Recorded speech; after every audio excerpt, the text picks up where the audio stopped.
me connaissez ou qui me rencontrez, j'avais envie de partager un thème qui flotte un peu dans l'atmosphère, dans le moment, et qui est la relation au passé, c'est-à-dire la nostalgie du passé.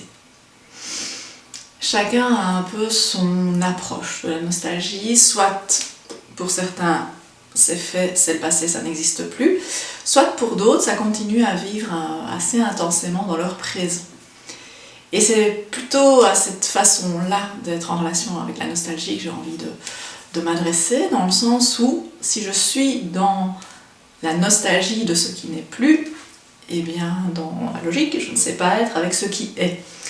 Et beaucoup de personnes à l'heure actuelle se raccrochent à ce qui a été plutôt qu'à ce qui est, comme pour peut-être fuir ou ne pas oser regarder ce qui est, ou ne pas apprécier ce qui est aujourd'hui, et donc se raccrochent vraiment à ce qu'ils ont vécu, aux époques qu'ils ont connues, aux gens qu'ils ont connus, ou vraiment à toute cette ambiance qu'ils avaient avant.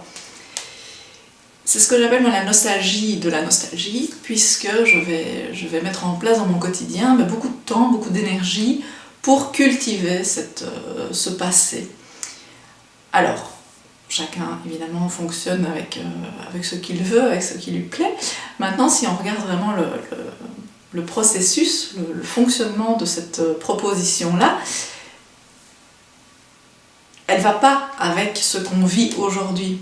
Pourquoi ? Parce que ce qu'on vit aujourd'hui, ça est dans un instant présent, ça est là, ça est nouveau, on va dire. Et je vais venir y remettre quelque chose d'ancien. Donc il va y avoir une opposition entre ce que je vis aujourd'hui, là maintenant, et ce que je ramène du passé.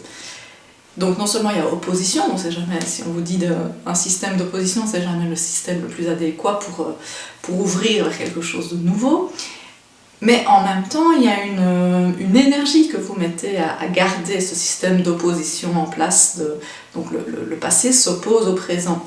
Donc dans tous les cas, ce qui se manifeste de ce fonctionnement-là ne peut pas être quelque chose de créatif, de nouveau, de joyeux.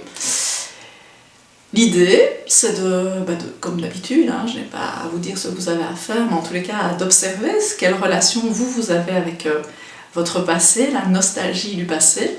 Est-ce que vous en prenez soin quotidiennement? Est-ce que vous aimez vous remémorer les bons souvenirs du passé? Dans l'absolu, ça est bon. Ce qui est juste important de constater, c'est de voir quelle ampleur, quelle place ce processus-là prend dans votre présent. Et si vous constatez, soit dans votre fonctionnement, soit dans celui de l'autre, que votre passé prend plus de place que votre présent, là vous pouvez ouvrir un petit point de vigilance et vous dire « Ok, je vais laisser peut-être le passé, la nostalgie du passé où elle est, et je vais m'ouvrir à ce qui est aujourd'hui dans le présent et voir un peu quelle interaction vous pouvez alors avoir avec vraiment intensément cette présence au nouveau et au présent. » Voilà, c'était l'idée de la nostalgie du passé. À vous de voir. À bientôt.